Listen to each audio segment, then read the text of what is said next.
It's hard to understate the truly monumental task this episode had to undertake. It has to introduce a new Doctor, a new companion, a whole new style of Doctor Who to a whole new audience while not alienating those who loved classic Who. On top of that, it has a whole new production, crew and writing team helmed by one Russel T. Davies, all working together to create a show that's never been done before on a BBC budget. Going by insinuations, behind the scenes interviews and comments from Eccleston himself, it's safe to say it was a bit of a shit show. Sack Russel T. Davies. Thanks, Chris. All that to say, it is an absolute miracle that this series, and namely for this video, that this episode is as blindingly good as it is. It's a testament to the writing, direction, and the two leads, Christopher Eccleston and Billie Piper. Despite the chaotic state of affairs behind the scenes, they held it together to create the perfect reintroduction to this beloved British icon. My niece is currently screaming outside playing football, so you might be able to hear that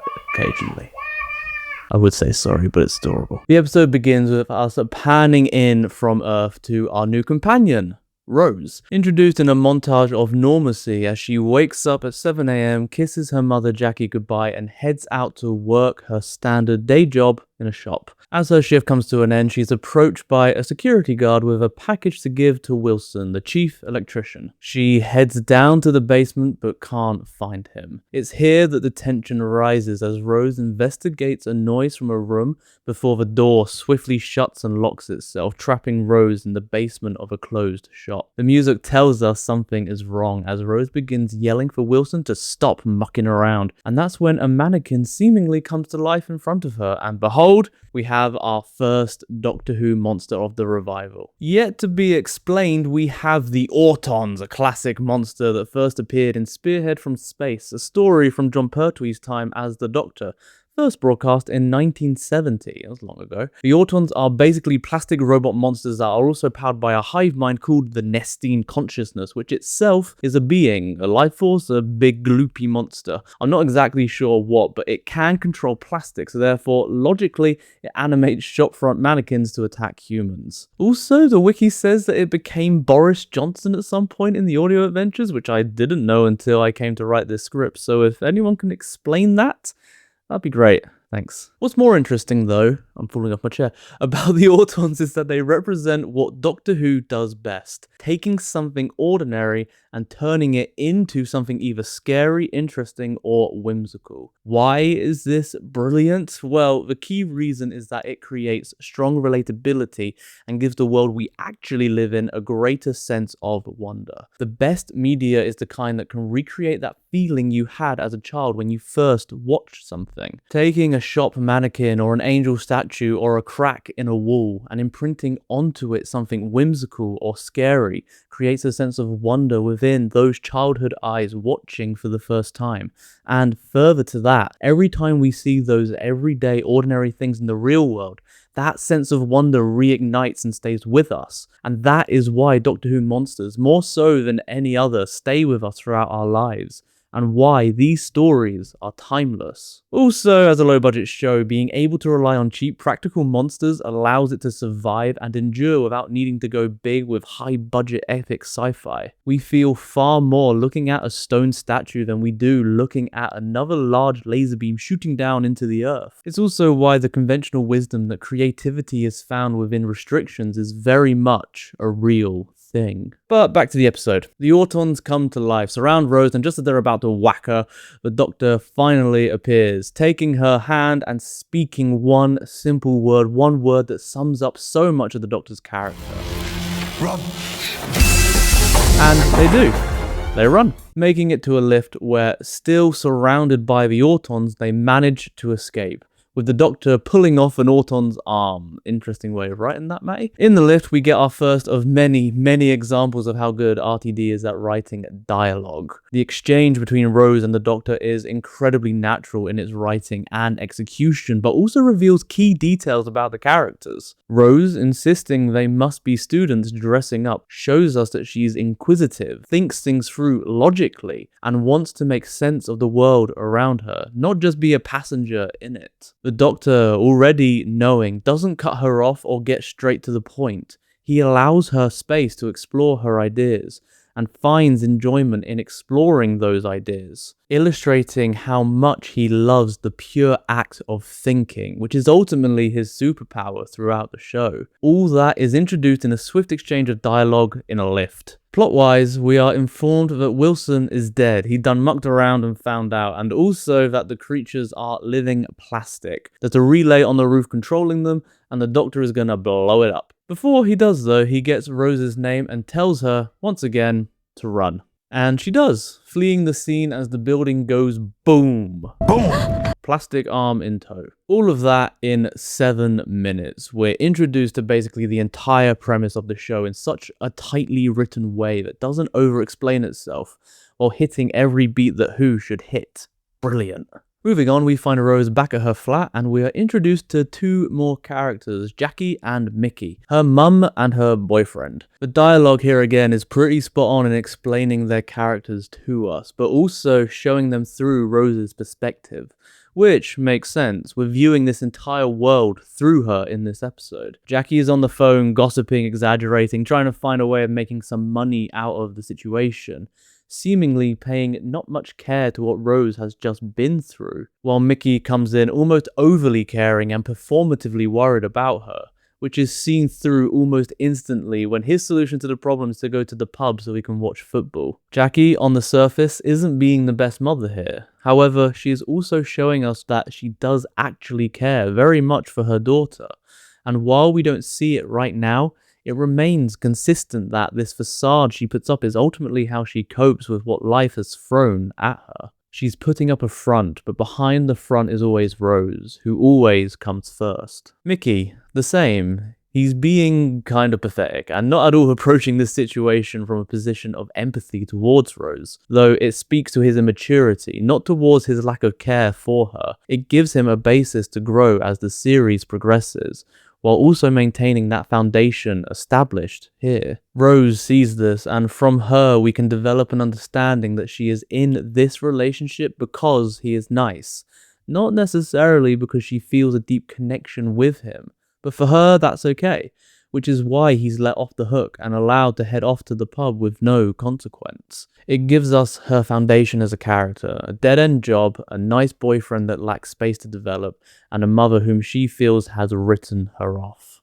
A foundation which is ready to explore a wide universe that is about to be presented to her. Little does she currently know. We also get the fun foreshadowing of Mickey and the arm strangling him, which comes back around like a boomerang. The next day, Rose wakes up at the same time, though she gets a lie-in because, you know, her job got blown up, Karen. She engages in some more conversation with Jackie, further cementing the characterization that began in the previous scene, until the cat flap begins a flapping. And yes, it's time to discuss a cat flap and how it continues to characterize the 3 characters involved. I'm really gonna dissect the cat flap moment. Buckle in. So, the scene begins. Rose, hearing the cat flapper flapping, remarks that Jackie is a liar, spoken in a way that affirms to us that she already believed she was, and also that it's a point of contention in their relationship, this being a chance for her to let off steam and vent frustration about it. Jackie, defending herself, says it was done weeks ago. Rose, unimpressed, inspects the flap, and lo and behold, she finds the nails used to secure it. Jackie doesn't lie. Jackie exaggerates, a very subtle yet important distinction for her characterization. Rose doesn't apologize, despite jumping to a false conclusion based on frustrations with her mother.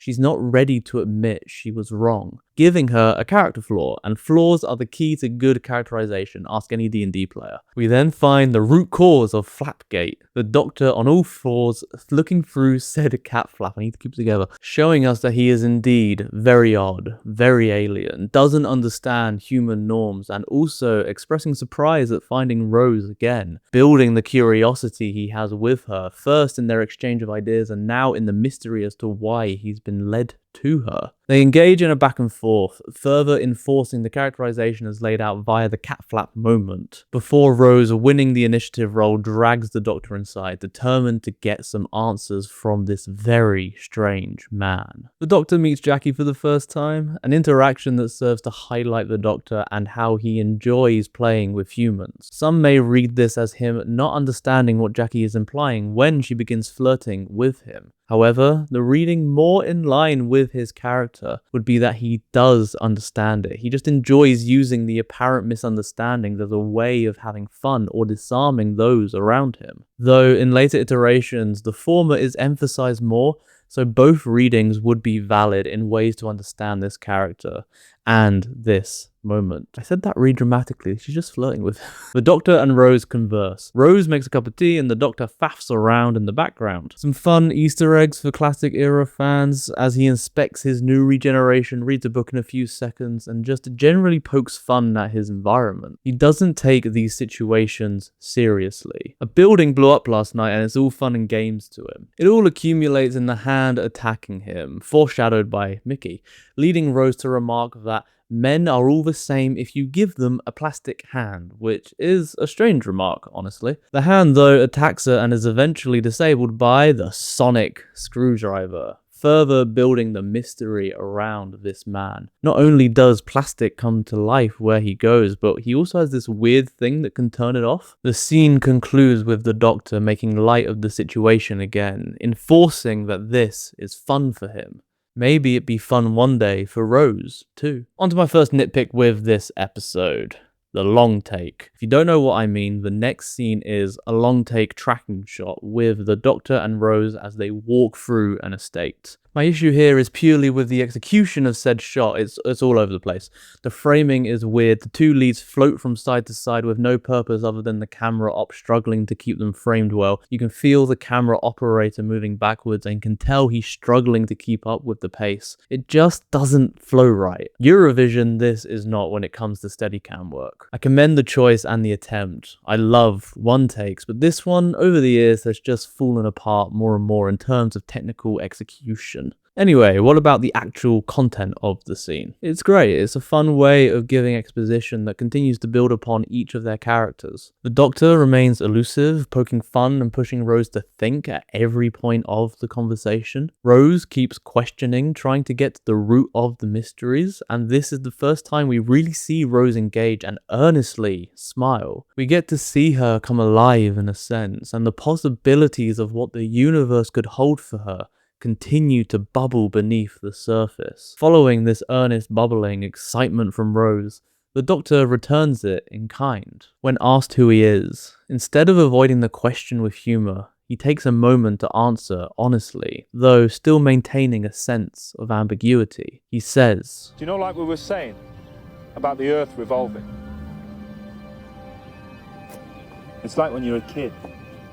The first time they tell you that the world's turning and you just can't quite believe it because everything looks like it's standing still. I can feel it.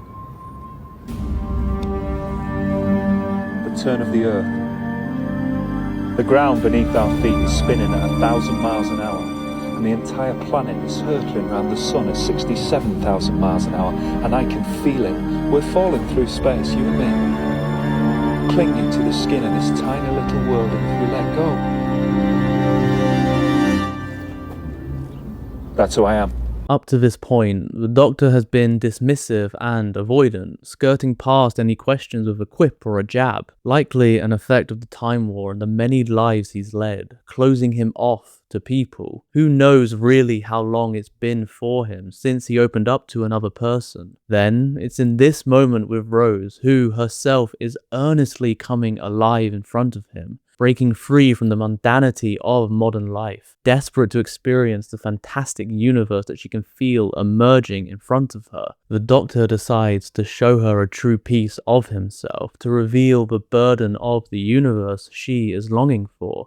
He gifts her an honest piece of his soul. And in that moment, all that pain of centuries of loss, hurt and war comes crashing back as he concludes with, "Now forget me, Rose Tyler. Go home." This isn't said in a dismissive or fun way. It's not a blunt dismissal of Rose.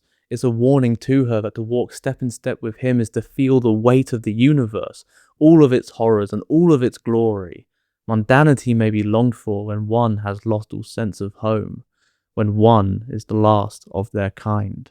And with that, the Doctor walks away, and we know that he shoots off in the TARDIS, though Rose doesn't see that in this moment, her determination unchanged by the Doctor's warning, as she returns and continues to search for the mysterious man with the universe in his eyes. Rose makes her way to Mickey's, where we get some more dialogue highlighting his immaturity and her determination. This leads her to find Clive, a man who runs a website searching for the Doctor. Let's be honest, this is a meta joke and a friendly jab at real-life Doctor Who fans that obsess over the show, which also furthers the plot. Clive has been obsessing over the Doctor and finding him, which he shows Rose, helping her further develop her own curiosity towards him. It's almost pure exposition and only furthers the plot. We also get the moment Mickey is eaten by a bin, which has aged, shall we say. It's also fun, it brings a level of silliness that Doctor Who should always have. It gets sillier when the now obviously plastic Mickey replaces the real Mickey. Right, I'm gonna criticize again, but also be generous to the next scene. Rose and obviously plastic Mickey sit down for lunch together, and Rose is completely oblivious to the fact that Mickey is obviously made of plastic now. Being generous, one could argue it makes sense given their interactions up to this point, and furthers the characterization so far. Rose has been checking out of this relationship since the opening scene. She came to Mickey, seeing past him just to use his PC, to use him as a lift to Clive's house. She isn't seeing him, she's only ever looking past him. Therefore, maybe she missed that he wasn't quite himself. To counter that, look at this. Look at that hairline, the smile, the shine. How can you possibly think that this is the real Mickey? And also, he literally goes mental, asking only about the Doctor, starts malfunctioning, and still she doesn't realize it's not him until the Doctor shoots a cork into his head. It might be indefensible, actually, but hey, I tried. Anyway, saving us from that, the Doctor shows up again, third time's a charm, and he saves Rose again from the Autons, ripping off the head of plastic Mickey, who is revealed to be an Auton, much to Rose's genuine surprise. Seriously, that hairline, like, come on, okay, I'll move on. We get a moment of action as the Doctor and Mickey have it out, and Rose pulls a fire alarm, again taking initiative before they both make their way to a strange blue police box. The Doctor heads in, despite Rose telling him to do the thing with the screwdriver to open the gate so that they can run. This introduces us for the first time in the revival era to the TARDIS, or Time and Relative Dimension in Space. The big blue police box that's actually a time machine and spaceship all wrapped into one, and the best bit, it's bigger on the inside. In line with the approach to monsters, the TARDIS invokes the same level of wonder, though with an additional ignition of possibilities within the minds of those who see it for the first time. Like the wardrobe to Narnia, step inside the TARDIS and a whole world awakens in front of you. The entire past, present and future, as well as anywhere in the universe at any time. And that's just where it can take you. Step beyond the console room, and there is an infinite playground of possibilities, most famously a swimming pool. All of this within the most British of icons, the blue police box, allowing anyone to buy their own and let it live on their shelf, inviting in the wonder of the universe. It's just fantastic. The design of the TARDIS, namely the one during RTD's era, is a bit too, well, brown and grungy, and honestly a bit dull for me, at least. Back in 2005, little Matty adored it, but now, seeing many other designs, most of which are far better, is just fine. Well, it's iconic to the era, and it fits the overall vibe that the show's going for. It's just not my favourite. Rose enters for the first time and we get the iconic shock and awe line about what it is. The music here is a particular highlight of the episode. It perfectly encapsulates that incomprehensible feeling of stepping into this otherworldly space. We also get the Doctor finally giving Rose all the answers she wanted, and some tension between them as the Doctor shows little regard for Mickey, with his plastic head beginning to melt on the console. And there we have another character flaw. He seems to lack care for human life. Well, it's more that he's moving at such a pace and thinking on such a large scale that he overlooked the fundamental idea that defines his character in later episodes and iterations. that he's never met anyone who wasn't special. This flaw is born again from implied experience that comes with being an alien, one that has seen some horrific things, and one that this series explores throughout the 13 episodes, that I'll also discuss as I dive into the other episodes. Dalek, I'm looking at you. As the head melts, the Doctor attempts to follow the signal back to the source of the Auton's power, the hive mind controlling them. Though he doesn't get all the way there and goes running out the front door, revealing to Rose that they've moved. A nice little way of giving us information about the TARDIS without just standing around and explaining it. The Doctor and Rose argue some more, the clash of perspectives fueling the disagreement and cementing the foundations of how their characters are going to grow. The Doctor, cold and bitter, quietly suffering from the fallout of the Time War, and Rose, stubborn and young, lashing out at the world around her. This is why I believe Series 1 is well loved and held in such high regard amongst those who engage with Doctor Who. Of all the series, it has the strongest and most clearly defined character arcs for the two leads. Here we are seeing them both essentially at their lowest, most raw selves, and by the end, they are transformed, and they both directly affect each other. Getting ahead of myself there though, we get some more exposition, a reference to the war, and we are presented the solution to the episode. Shove the anti-plastic into the Nestine consciousness, though finding it is now the issue. That is until Rose points out that the London Eye could be the transmitter, and again we're hit with what Doctor Who does so well, using what we already know and twisting it into something magical. The two get running again and eventually find their way into the big loopy glob that is the Nestine consciousness. Rose wants to kill it, and the Doctor refuses, defining a core trait of his character. He must give the villains a chance, for if he doesn't, how is he any better than them? Given his blunt nature up to this point, this comes as a surprise to Rose, who shoots him a look, igniting more mystery around him. Maybe there's more to this man than she is yet to see. I mean, he has proven to be different from what one would expect at every point. Who knows the depths of who he really is? Rose then shoots off to help Mickey, who's trapped here, mask fully off, his immaturity on full display as the weight of real jeopardy shatters his world. Rose, however, maintains full composure, having overcome every hurdle placed in front of her. The Doctor addresses the living plastic creature and we get some world building. I love me some world building. We get a reference to the Shadow Proclamation, warp shunt technology, and further reveals of the Time War, the latter of which adds a depth to this interaction that we can dig into. It is said that the Autons lost their home world thanks to the Time War, and specifically thanks to the Doctor. No, I was there! Quote, I fought in the war, it wasn't my fault!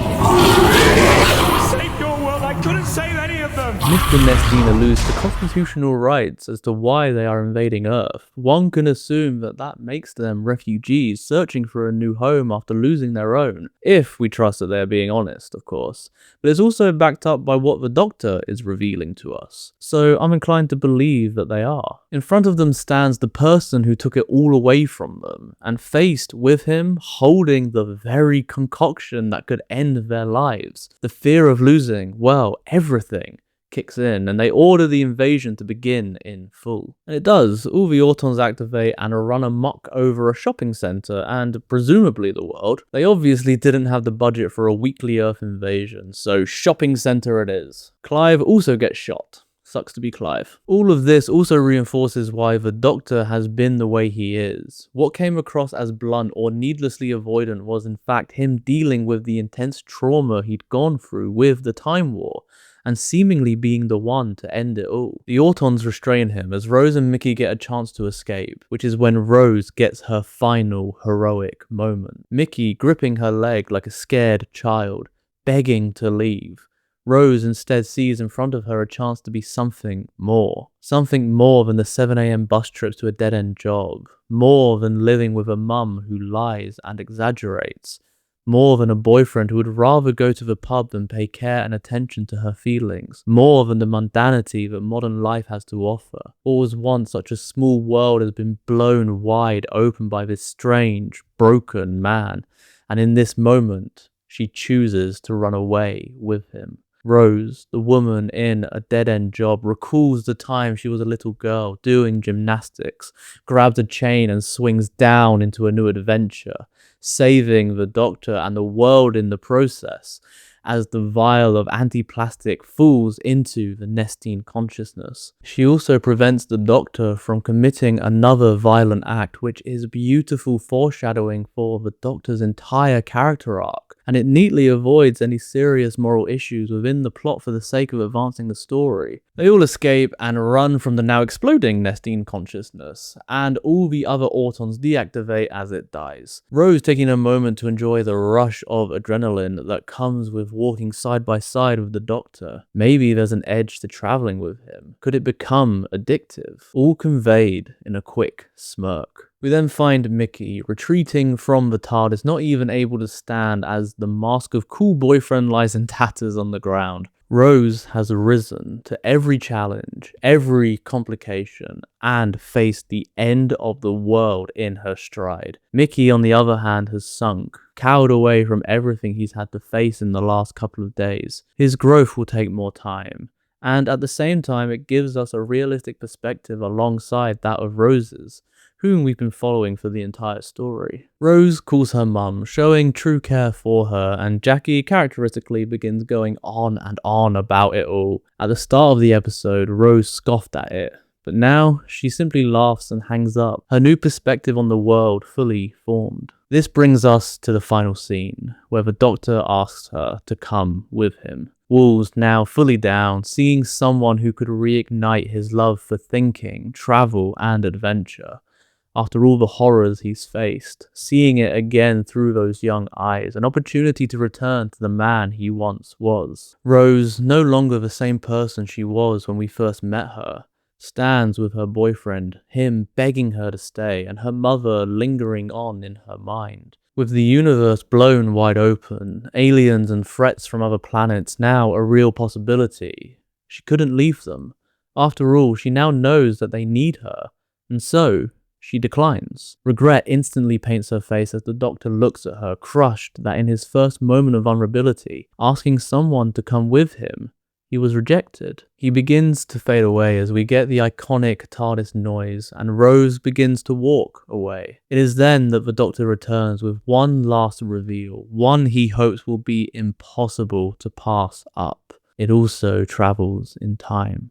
And with that, Rose looks at Mickey, thanks him, and finally, at the end of it all, she chooses herself, running towards the TARDIS and diving into a world of adventure in time and space. This episode is brilliant, let's be honest. It achieves so much in 45 minutes, establishes a new format for a beloved show, pays respect to what came before, sets the foundation for the arcs that the two leads will go on throughout the series, and overall, it's such a fun romp. There are a couple of niggles, and the low budget is on full display at points, especially when watching it 21 years later. The story and the characters, though, are timeless, and you couldn't really ask for more from the opening episode of the Revival series. A fantastic episode of Doctor Who. Thank you for watching this video. Hopefully I stick out this long-term project and review all of them. Subscribing and engaging with this video would be really helpful, as this has taken so long to write, film, and edit. What was once a small idea of something fun to make has now become a mountain after discovering how long it will truly take. We're only a tiny channel, so as Sir Tesco says, every little helps. See you all in the next one.